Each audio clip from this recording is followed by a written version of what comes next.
சாய்ராம். என் அன்பு செல்லமே, என்னுடைய தங்கமே, ஜாக்கிரதையாக இருந்து கொள். என்னடா சாய் என்னென்னமோ சொல்கிறாரே என்று நினைக்காதே. நான் ஒரு விஷயத்தை சொல்ல வந்துள்ளேன் என்றால் அதற்கு ஏதோ ஒரு காரணம் இருக்கும். நான் ஒரு விஷயத்தை செய்கிறேன் உன் வாழ்க்கையில் என்றால் அதற்கு ஏதோ ஒரு காரணம் இருக்கும். காரணம் இல்லாமல் நான் எதையும் செய்பவன் கிடையாது. இந்த நிமிஷம் ஒரு விஷயத்தை சொல்கிறேன் என்றால் அது இன்னும் 5 மணி நேரத்திற்குள்ளோ இல்லை உடனடியாகவோ இல்லை இன்னும் 1 நாட்களுக்குள்ளோ நடக்கத்தான் போகிறது. அது இந்த விஷயம் என்றல்ல, நல்ல விஷயமாக இருந்தாலும் சரி, என்ன விஷயமாக இருந்தாலும் சரி. ஆனால் அதற்கு முன் நான் நல்ல விஷயமாக இருந்தாலும் முன்பு வந்து சொல்வேன், அதே கெட்ட விஷயமாக இருக்கிறது என்றாலும் முன்பு வந்து சொல்வேன். காரணம், எல்லா விஷயத்திலும் நீ ஜாக்கிரதையாக இருக்க வேண்டும் என்பதற்காக. உன்னுடைய வாழ்க்கையிலும் நான் எப்பொழுதும் உனக்கு ஒன்றே ஒன்று சொல்வேன். எது நான் சொல்ல வருகிறேனோ தயவு செய்து அது காது கொடுத்து கேட்டால் மட்டும்தான் உன் வாழ்க்கையில் அடுத்தடுத்து என்ன நடக்கும் என்பதை உன்னால் புரிந்து கொள்ளவும் முடியும், தெரிந்து கொள்ளவும் முடியும். அதனால் சற்று நீ எப்பொழுதும் தெளிவாக இரு என்னுடைய கண்மணியே. வாழ்க்கையில் உனக்கு ஒரு ஆபத்தான ஒரு விஷயம் நடக்கப் போகிறது. பயப்படாதே. நான் எதற்காக சொல்கிறேன் என்றால், இது நடக்கப் போகிறது, நீ சற்று ஜாக்கிரதையாக இரு, மெத்தபடி மீதி எல்லாவற்றையும் இந்த சாயாகிய நான் பார்த்து கொள்கிறேன் என்பதற்காகத்தான். உன்னுடைய வாழ்க்கையில் அவ்வளவு தூரம் பிரச்சனையை நீ பார்க்கும் தூரம், ஒரு பயத்தை பார்க்கும் தூரம் நான் விடமாட்டேன். உனக்கு பிரச்சனை வரப்போகிறது என்று நான் சொல்வேனே தவிர நீ எச்சரிக்கையாக இருக்க வேண்டும் என்பதற்காக மட்டும்தான். அதனால் மட்டும்தான் நீ ஜாக்கிரதையாக இரு, எச்சரிக்கையாக இரு என்று சொல்கிறேன்.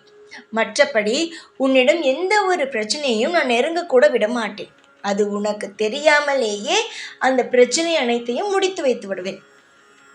சில சமயம் கர்ம வினையோ மிக மிக அதிகமான பயங்கர தீவிரத்தை கொடுக்கும். அந்த கர்ம வினையை அழிக்க ஒரே ஒரு விஷயம் மட்டும் நீ செய்தால் போதும். உன்னால் முடிந்த அளவு மற்றவர்களுக்கு உணவால் நீ தானம் கொடுக்க வேண்டும். உடையால் தானம் கொடுக்கலாம், அதெல்லாம் வேறு. உணவை போட்டால் உன்னுடைய கர்ம வினையானது குறையும். முக்கியமாக வியாழக்கிழமையில் என்னுடைய நாளிலேயே நீ தானம் போடலாம். அதாவது அன்னதானம். இல்லை என்றால் யாருமே இல்லாமல் தெருவில் அமர்ந்திருக்கும் நபர்களுக்கு தானங்களை நீ வீட்டில் சமைத்து கொடுக்கலாம். எப்படியோ அது அன்னதானத்தை நீ கொடுக்கலாம். இதில் முக்கியமான ஒரு விஷயம் மட்டும் நான் உனக்காக சொல்கிறேன். இந்த சாய் உன்னுடைய கையால் நீ சமைத்து யாரிடமோ காசு கொடுத்து நீ போய் போடுவதெல்லாம் வேறு. நீயாகவே உன்னுடைய கையால் உன்னுடைய முடிந்ததை சமைத்து, அது தயிர் சாதமாக கூட இருக்கலாம், என்ன வேண்டுமானாலும் இருக்கலாம். அதை உன் கையாலேயே சமைத்து ஒரு 10 பேருக்கு, உன்னால் முடிந்தால் 10 பேருக்கு, அதையும் தாண்டி நீ வசதியாகிவிட்டால் இன்னும் அதிகமாக. எதுவுமே இதுதான் பண்ண வேண்டும், இவ்வளவுதான் பண்ண வேண்டும் என்பதை நான் சொல்லவில்லை. உன் கர்ம வினையை கழிப்பதற்கான வழிகளை மட்டும் நான் சொல்கிறேன். அது மட்டுமல்ல, பிரச்சனை வரப்போகிறது உன்னுடைய கர்ம வினையால், அதிலிருந்து நீ தப்பிக்க வேண்டும் என்றால் இது போன்ற விஷயத்தை செய், நிச்சயமாக தப்பித்து விடலாம் என்றுதான் சொல்கிறேன். ஒருவனுக்கு தானத்தை கொடுத்தால் எல்லா தெய்வங்களும் இறங்கி வந்துவிடும். அது உனக்கு தெரியுமா? தானத்தை கொடுத்து பார். எவ்வளவு பிரச்சனை வந்தாலும் நிச்சயமாக அனைத்து பிரச்சனைகளிலும் இருந்து நீ விடுபெறுவாய். இன்று நான் சொல்கிறேன், நீ வரும் வியாழக்கிழமை அன்று கூட உன்னால் முடிந்தால், ஏதோ ஒரு வியாழக்கிழமையில் உன்னால் முடிந்த அளவுக்கு உன்னுடைய கையால், அது தயிர் சாதமாக இருக்கலாம், என்ன சாதமாக வேண்டுமானாலும் இருக்கலாம், உன் கையால் சமைத்து ஒரு நபருக்கு 10 பேருக்கோ, இல்லை உன்னால் முடிந்தால் 2 பேரும் 3 பேரும், உன்னால் முடிந்தால் 10 பேருக்கு மேலே நீ தாராளமாக அன்னதானத்தை நீ வணங்கலாம். வணங்கும் பொழுது உன்னுடைய கர்ம வினையானது குறையும். அதனால் வரும் ஆபத்துகள் உன்னிடம் நெருங்காமல் இருக்கும். இது ஒரு ரகசியம், ஒரு சூட்சமமான விஷயம். நிறைய பேர் சொல்வார்கள் அன்னதானத்தை செய்தால் நன்மைகள் நடக்கும் என்று.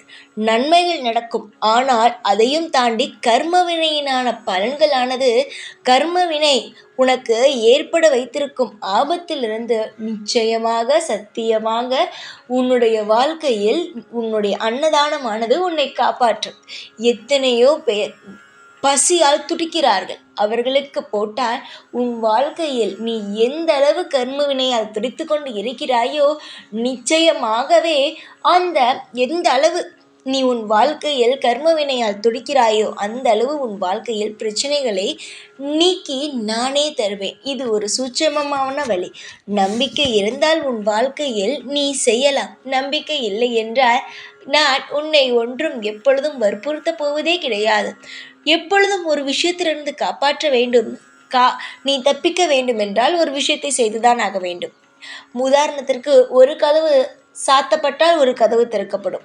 ஏதோ ஒரு வழிகள் எல்லாருக்குமே இருக்கும். யாருக்குமே 2 வழிகளும் மூடாது. ஒரு வழியில் பிரச்சனை வந்தால் ஒரு வழி அவர்களுக்கான தீர்வை கொடுக்கும். சரியா? அதே போலதான் இப்பொழுது பிரச்சனை வரப்போகிறது. அதனால் இந்த ஒரு விஷயத்தை நீ செய்தாயானால் உன் பிரச்சனை ஓடிவிடும். உனக்கு வாழ்க்கையில் நிம்மதியாக இருப்பாய் என்று சொல்கிறேன். என்னுடைய தங்கமான பிள்ளையே, எந்த ஒரு நிலையிலும் எப்பொழுதும் பயந்து தடுமாறி உன்னையே மறந்து எப்பொழுதும் எந்த ஒரு விஷயத்திலும் குழம்பி தவிக்காதே. தெளிவாக இரு. எந்த அளவு நீ தெளிவான ஒரு மனதோடு இருக்கிறாயோ அந்த அளவு உன் வாழ்க்கையில் எல்லா விஷயத்தையும் நீ அனுபவிக்கலாம். தெளிவான விஷயங்கள் மட்டும்தான் தேவை. எப்பொழுதும் நீ ஒன்றே ஒன்று தெரிந்து கொள்.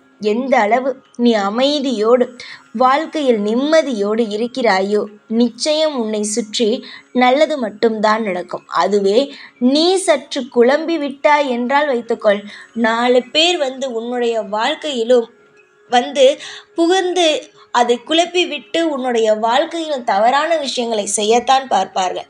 அதனால் எப்பொழுதும் நிதானத்தோடு இரு. ஒரு விஷயத்தை நீ செய்ய போகிறாய் என்றால் நிச்சயமாக யாருடைய எந்த ஒரு இடத்திலும் போய் நான் இதை தான் செய்ய போகிறேன் என்று குழம்பி தவிக்காதே. உனக்கு என்ன பிடிக்குமோ அதை செய்துவிட்டு அடுத்தடுத்த கட்டங்களுக்கு வேலையை பார்த்து கொண்டே இரு.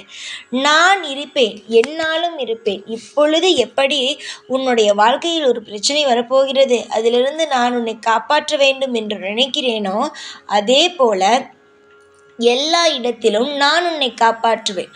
ஒரு பொழுதும் நான் உன்னை ஏமாற்றவும் மாட்டேன். உன்னை தேவையில்லாமல் எந்த பிரச்சனையிலும் உன்னை நான் தேவையில்லாமலோ தேவை இருந்தோ எந்த ஒரு பிரச்சனையிலும் நான் உன்னை மாட்டிவிடவும் மாட்டேன். தீர்வுகளை சொன்னால் அதை நீ செய்தால் வாழ்க்கையில் வெற்றி அடையப் போவது நீ. பிரச்சனையிலிருந்து தப்பிக்கப் போவது நீ. பொறுத்திருந்து எல்லா விஷயத்தையும் அனுபவிக்கும் வழியை பார். தேவையில்லாமல் குழம்பி எந்த ஒரு விஷயத்திலும் தவித்து காலம் முழுவதும் சோகத்தோடு இருக்காதே. நன்மையை மட்டுமே உனக்கு பிறக்கட்டும். காலம் முழுவதும் உனக்கு தேவையான விஷயங்கள் மட்டுமே உனக்கு கிடைக்கட்டும். தேவையில்லாத எந்த ஒரு விஷயங்களும் உன் வாழ்க்கையில் கிடைக்க வேண்டாம். தேவையான விஷயங்கள் உன் வாழ்க்கையில் நிறைந்து இருக்கட்டும். சகல சௌபாக்கியங்களையும் பெற்று என்னுடைய பிள்ளையானது மனதில் திருப்தியோடு இருக்கட்டும். நல்லதே செய், நல்லதே நடக்கும். வாழ்நாள் முழுவதும் உன்னால் முடிந்ததை மற்றவர்களுக்கு உதவு. நிச்சயம் உன் வாழ்வில் நீ எந்த ஒரு விஷயத்தை எதிர்பார்த்து காத்துக்கொண்டு இருக்கிறாயோ அந்த அளவு உன் வாழ்க்கையில் எல்லாம் உனக்கு திருப்திகரமாகவும் மங்களமாகவும் உனக்கு நடக்கும். எப்பொழுதும் இந்த சாயாகிய நான் உன்னை விட்டு ஒரு பொழுதும் நகர்ந்து போகவே மாட்டேன். சந்தோஷமாக இருங்கள். எப்பொழுதும் உன் கூடவே தான் இருப்பேன். இந்த சாய்நான். ஓம் சாய்ராம்.